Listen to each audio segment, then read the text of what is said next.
الكريم اما بعد فاعوذ باللہ من الشیطان الرجیم بسم اللہ الرحمن الرحیم قال اللہ تبارک و تعالی فی الکلام المجید والفرقان الحمید قل للمؤمنین یغضوا من ابصارہم ویحفظوا فروجہم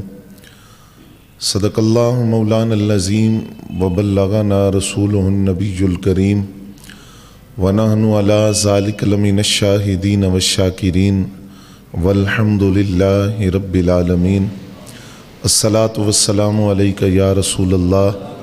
وعلی آلک واصحابک یا حبیب اللہ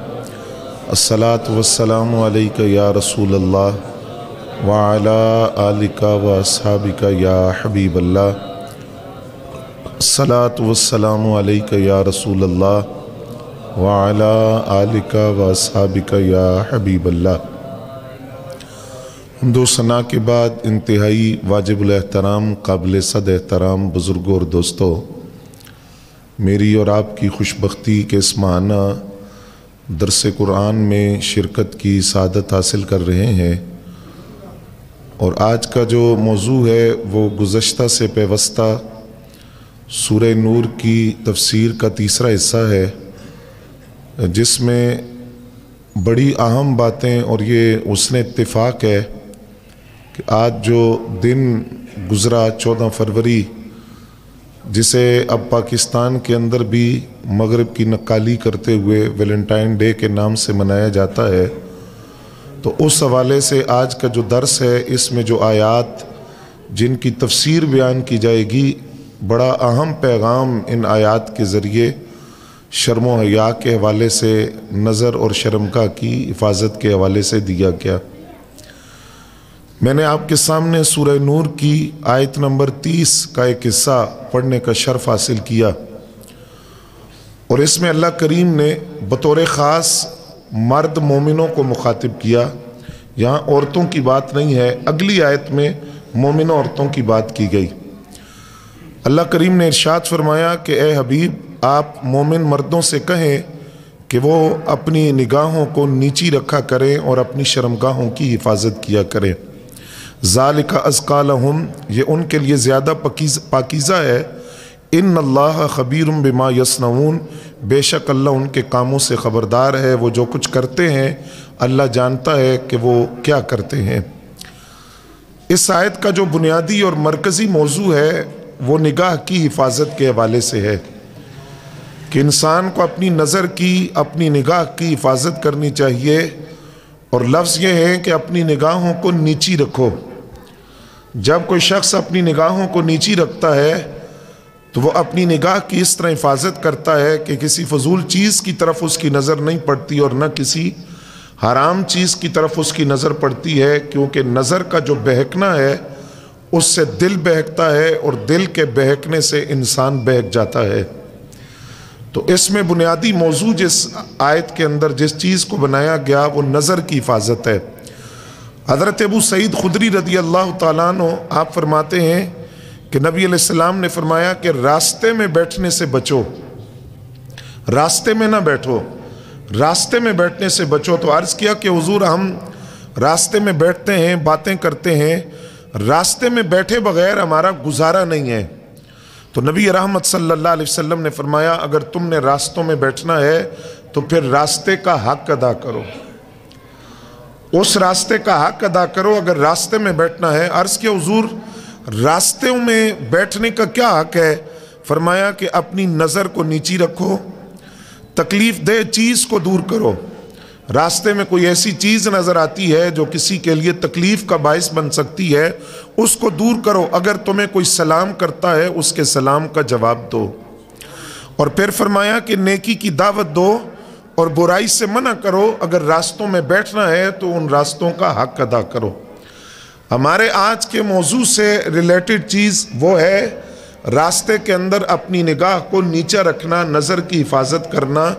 اور اپنے نظر کو ان چیزوں پر جانے سے بچانا جن کی اللہ کے ہاں اجازت نہیں ہے۔ حضرت جنید بغدادی رضی اللہ تعالیٰ عنہ کے بارے میں امام غزالی فرماتے ہیں کہ ان سے کسی نے سوال کیا کہ نظر کی حفاظت میں کون سی چیز مدد کر سکتی ہے؟ فرمایا اگر انسان ایک تصور قائم کر لے، وہ اپنے ایک ذہن بنا لے اور ذہن کے اندر یہ بات بٹھا لے کہ وہ جس چیز کو دیکھ رہا ہے اس چیز کو دیکھنے سے پہلے اسے کوئی دیکھ رہا ہے۔ اگر انسان یہ تصور قائم کر لے کہ میری نظر جس طرف گئی ہے اس سے پہلے کسی کی نظر مجھ پر بھی ہے اور مجھے بھی کوئی دیکھ رہا ہے اور میں نے اس کے ہاں جواب بھی دینا ہے، تو فرمایا یہ چیز، یہ تصور اگر انسان کے ذہن میں پیدا ہو جائے تو وہ اپنی نظر کی حفاظت کرے۔ اور پھر حضرت ابو سعید خدری رضی اللہ تعالیٰ عنہ سے دوسری روایت، نبی رحمت صلی اللہ علیہ وآلہ وسلم نے فرمایا ایک مرد دوسرے مرد کے سطر کو نہ دیکھے۔ اس سے استثناء ہے علاج معالجہ کو، طبیب کے لیے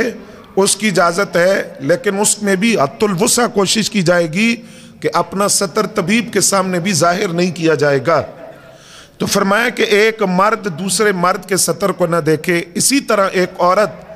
دوسری عورت کی سطر کی جگہ کو نہ دیکھے، یعنی جسم کے وہ اعضاء جن کو چھپانے کا حکم ہے، پوشیدہ رکھنے کا حکم ہے، ایک عورت کو بھی اجازت نہیں کہ وہ دوسری عورت کے سطر کی جگہ کو دیکھے۔ اسی طرح فرمایا کہ ایک مرد دوسرے مرد کے ساتھ کپڑے میں بر نہ ہو کر نہ سوئے، اسی طرح ایک عورت دوسری عورت کے ساتھ ایک کپڑے میں بر نہ ہو کر نہ سوئے۔ تو یہ حیا کی تعلیم نبی علیہ السلام نے دی، یقیناً آپ اس بات کو سمجھے ہوں گے۔ اور پھر حضرت بریدہ رضی اللہ تعالیٰ عنہ سے روایت ہے، حضرت علی المرتضیٰ رضی اللہ تعالیٰ عنہ سے فرمایا سرکار نے کہ علی ایک نظر کے بعد دوسری نظر نہ کرو، راستے میں جاتے ہوئے کسی غیر محرم پر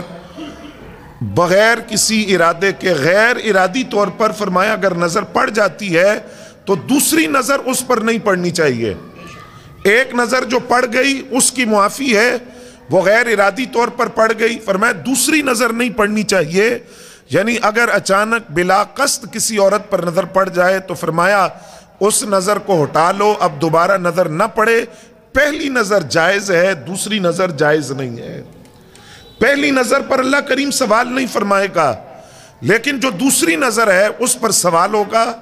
کیونکہ پہلی نظر غیر ارادی طور پر پڑی اور دوسری نظر ارادی طور پر اس نے غیر محرم کی طرف یا ایسی چیز کی طرف ڈالی جس سے اللہ کریم نے منع کیا تھا، تو دوسری نظر کے بارے میں اسے اللہ کریم کی بارگاہ میں سوال کا جواب دینا پڑے گا۔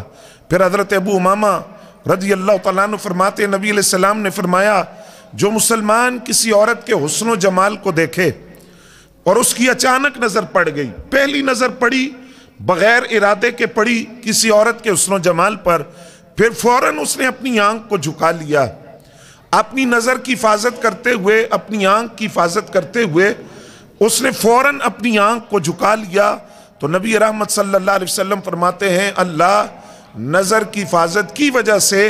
اس بندے کو ایسی عبادت کی توفیق دے گا کہ جس عبادت کا مزہ اس نے اس سے پہلے نہیں پایا ہوگا۔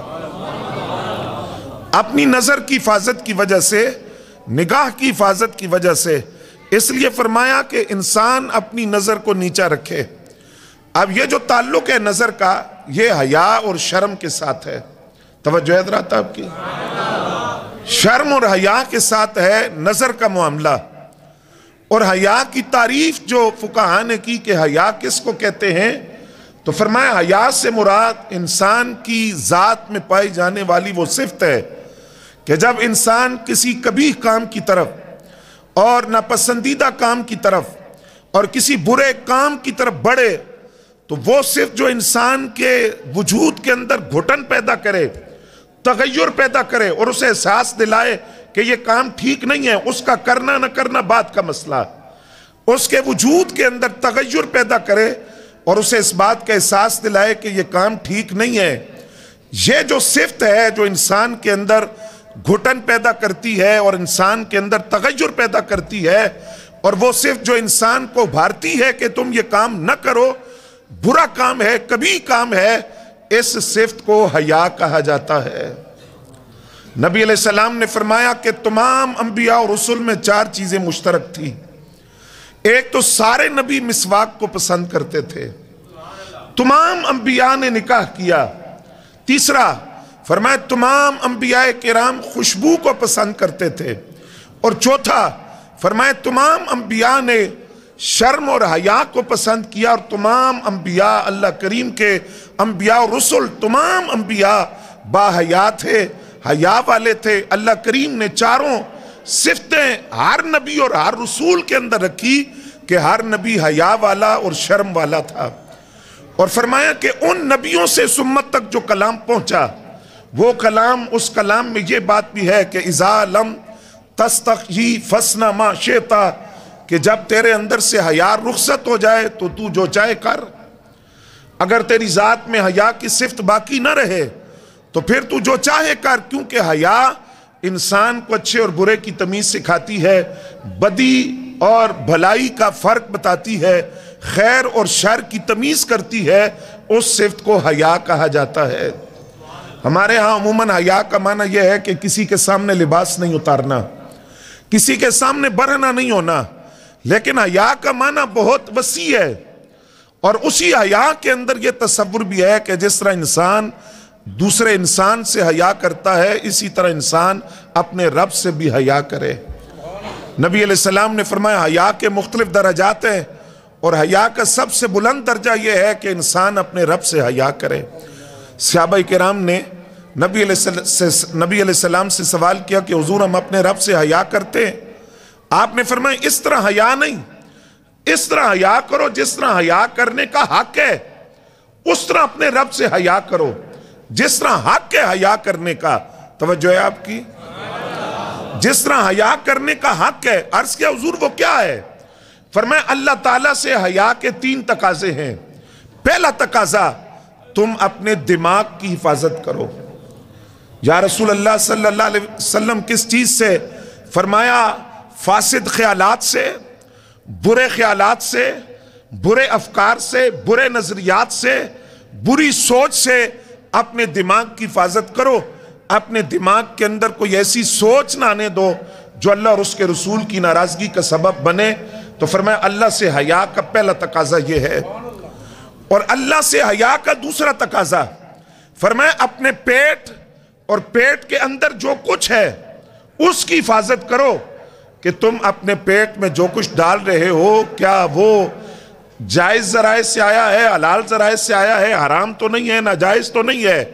اور پیٹ سے متعلقہ جو اس کے گرد اعضاء ہیں